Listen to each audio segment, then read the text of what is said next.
Students, today we will see nonlinear regression. So, what is nonlinear regression? So, till now we have seen the concepts of the linear regression. Okay. Now, sometime what happens is you are unable to fit the data into a linear equation or its transformation by doing anything. For example, you can have an equation like this: f of x is equal to a0 1 e power minus a1x, right, plus e. Now this is a kind of a equation whereby doing anything you will not be able to fit this equation in a linear form. So such a problem has to be solved by using nonlinear equation, right? And how to solve this using nonlinear equation, nonlinear regression rather, is by using a method which is similar to the least square sum. Okay, so we have studied that the sum of the least squares. Okay, we have seen the least squares method. So what was the least squares method? Least squares method was you find out all the errors e1, e2 up to en. Okay, and you will minimize the sum of all these squares. So minimize the sum of squares, whatever you will get, that will be the sum of least squares, right? Now ultimately, as I told you earlier also, that regression means we want to fit this function, and for in a particular we have to fit the data in a particular function. So let us say we want to fit in this function which is given a0 1 e power minus a1x. Okay, this is the error which will be getting. So ultimately our aim is to find out the values of a0 and a1. Okay, any regression means to find the coefficients. So in this case, the coefficients that we need to find out are a0 and a1. Since we cannot fit this into any linear form, hence we have to use the non-linear regression. Now in the non-linear regression, there is a, as we have the sum of squares method, similarly for non-linear regression we have another method which we'll see very soon. Okay, so just as we have seen for the linear regression, we use the sum of least squares. There is a method called as the Gauss-Newton method. There is a method called as Gauss-Newton method which is used for nonlinear regression. So Gauss-Newton method, what it will do is, now let us represent the equation in a better way. Okay, so I can write the model which I want to find out between the linear and nonlinear in this form: y as a function of xi plus the error ei. Okay, so for a given point, for a particular point, yi as a function of xi plus ei. I is a point in the data set. So earlier you have solved a numerical where you had 9 points, right? So I will vary from 1 to 9. So I will vary from 1 to n, 1 up to n, right? Now why I have written here yi as a function of xi? Because we are writing it as a generalized function. Instead of writing this as a linear equation a0 plus a1x plus a2x, x square, etc., or any polynomial regression, we are now writing it as a non-linear expression. yi is equal to function of xi. It can be anything. Now this non-linear model can be expanded using the well-known Taylor series method. We have already seen the Taylor series expansion, right? So we can expand this based on a Taylor series around the parameter values. Okay, and we can use only up to the first derivative. So what I can write is function of, now this function of xi, let me say that I want to find out the next value of this function of xi. So how I will write this is function of xi j plus 1 equal to function of xi j plus 1 is equal to function of xi j, that means the earlier value, plus the partial derivative with respect to the first parameter and partial derivative with respect to the second parameter. So we have two parameters a0 and a1. So I will have del a0 of the function of xi at j, at the point j, right? So we have seen in Taylor series, j is the interval. So this is like a 0th point, this is the first point, right? So interval can be fit as per our requirement. right? Plus this will continue. So in the next line I am writing plus del f xi j divided by del a1 into okay, so this will be the next value. Now multiplied by this particular term will be multiplied by delta a0 and this term will be multiplied by delta a1.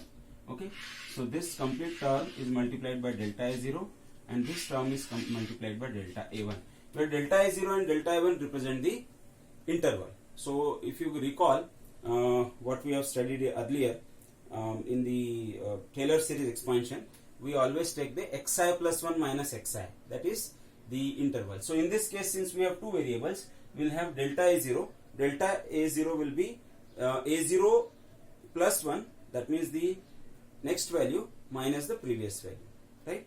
a0 plus 1 minus a0, and delta a1 will be ai next value minus the previous value, right? So this value minus the last value, that is the interval. So it is nothing but your Taylor series expansion. This is even though the terms may be looking a little bit clumsy, but actually this is the Taylor series method, wherein we take a function, we differentiate that function, we multiply it with some interval, right? This interval is of a0, and in this case there are two intervals because there are two variables, so delta a0, delta a1, right? So this is how we can use the Taylor series expansion for the non-linear regression. We will continue this and we'll see how it builds up now. Okay, let us now move ahead and see this. So you see the equation yi minus fxi equal to del fxi by del a0 into delta a0. This is the equation which we have derived earlier, right? Plus del a1. That means I am doing partial differentiation with respect to variable a1. So first I am doing with respect to a0, then a1, multiplying with change in a0 and here change in a1 plus ei. This is for a single point. When I say yi, when I say f of xi, I mean single point. But in a data set, we do not have a single point, we have many points, right? So let us first understand the terms here. J indicates the initial guess. So the first guess or the 0th guess. So if J starts from 0, 0th guess. So J means the initial guess. J plus 1 is the prediction. So you have some guess and you are predicting. In Taylor series, we always do that. We have some initial guess and we predict from that initial guess, right? Then delta a0 is nothing but the difference of a0 j plus 1 minus a0j, right? So the predicted value minus the initial value. So that is the delta a0, and delta a1 is again a1j plus 1 minus a1j. Now as I told you, this particular equation is for a single point.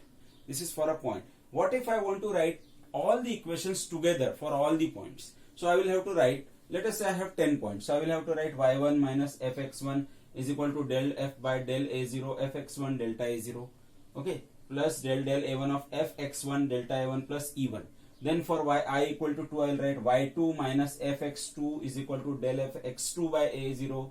Here again x2, e2, e3, e4, like this, right? So instead of that, we can write it in a matrix form, wherein the right hand side, the left hand side, this particular side is represented by the matrix D.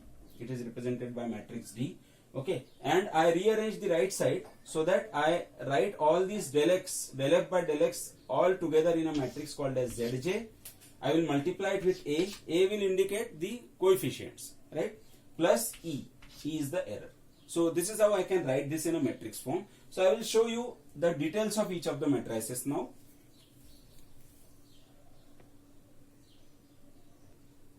Okay, so here now I have written all the matrices in their expanded form. So you see Zj. Now Zj is basically the matrix of partial derivatives with respect to all the parameters. So in the earlier example, we have seen only two parameters, a0 and a1. Okay, so that's why I have written del f1 by del a0 and del f1 by del a1. So every row will have for a given point. So we are having n number of points, 1, 2, up to n number of points. So for every row, for every point, we'll take the partial derivative with respect to all the values, parameters. So for first point, it will be del f1 by del a0, del f1 by del a1, and if there are m number of parameters, this will end at del f1 by del fm, right? So this can continue like this. Similarly, I will take for the second row means second point in the data set. I will take del f2 by del a0, del f2 by del a1, and this will continue. And similarly up to nth point. So if there are 9 points, I will have 1, 2, 3, 4 up to 9, right? If there are 10 points, up to 10. So I will prepare this partial derivative matrix, okay, for all the parameters.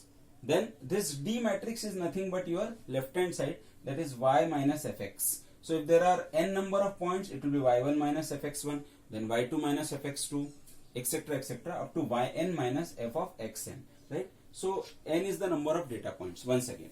So what will be the size of this matrix D? Matrix D will be equal to number of points multiplied by 1. So it will be a column vector, right? Column vector with the size n cross 1. Then this delta A, mark one change here. This is delta A actually. So this delta A is nothing but delta A0, delta A1 up to delta AM. If you have m number of parameters, if you don't restrict to A0, A1, if you go to A0, A1, A2, A3, A4, A5, so m will be 5. Okay, so in that case this m will be 5, right? So this is delta A, and this is the entire expression. Now we will use the directly we will solve this equation. D is equal to Zj delta A plus C. Now this is the equation which has to be solved for delta A. We should solve this in such a way that we get the answer for delta A, and from that we can derive the value of A1, A0, A1 and A2, etc. Right? So this is the formulation for the nonlinear regression. Okay, let us talk about how this equation can be taken further. So you have this equation D is equal to Zj delta A plus E. Okay, just now we have seen this equation. What to solve this equation, what we are supposed to do? We are basically supposed to minimize the error, and to minimize the error, we will have to take the partial derivatives of everything and equate it to 0. Okay, so we want this error to be 0. So if I substitute E, if I rewrite E, then I will get E is equal to D minus Zj delta A. Okay, so this is D is equal to Zj delta A plus E. So E will be D minus Zj delta A. If I equate this to 0, I can write D is equal to Zj delta A. Okay, and now I will use this equation and multiply both the sides of this equation by this matrix. This Zj is a matrix, so I will multiply both the sides by Zj transpose. Okay, so if I multiply D by Zj transpose, I am going to get this Zj transpose D, and if I multiply this side by Zj transpose, I am going to get this Zj transpose Zj delta A. So this is the main equation. This one is the first one is the main equation which we need to solve in order to get the value of delta A. Our aim is to get delta A, right? Now delta A doesn't means we have got A0, A1. Delta A means we got delta A0, delta A1. So to get A0 and A1, what we'll do, we'll get the new value of A0 by adding delta A0 to the old value. So old value or the initial case was A0j. We will add delta A0 to this. We will get the new value of A0. The initial guess was delta for A1 was A1j. We will add delta A1 to this. We will get A1j plus 1. Right? And this is only one step which we have done. We will continue doing this. This is for j. Okay, so j is again varying from 0 to number of iterations. So if you recall the Taylor series examples and the programming we have done, we do this multiple number of times. So for one time this j will be 0, then it will become 1, 2, 3 up to the number of iterations. So how many times you should do this? So it depends on the approximate error. You remember the formula for approximate error? Current approximation minus previous approximation divided by current approximation into 100. So once you reach to a particular stopping criteria, let us say that we are happy with the approximate error of 2%. So what does this mean? This means that the current approximation of A0 minus the previous approximation of A0 divided by the current approximation, that means A0j plus 1 minus A0j divided by A0j plus 1. If this value is less than 2%, then we will stop.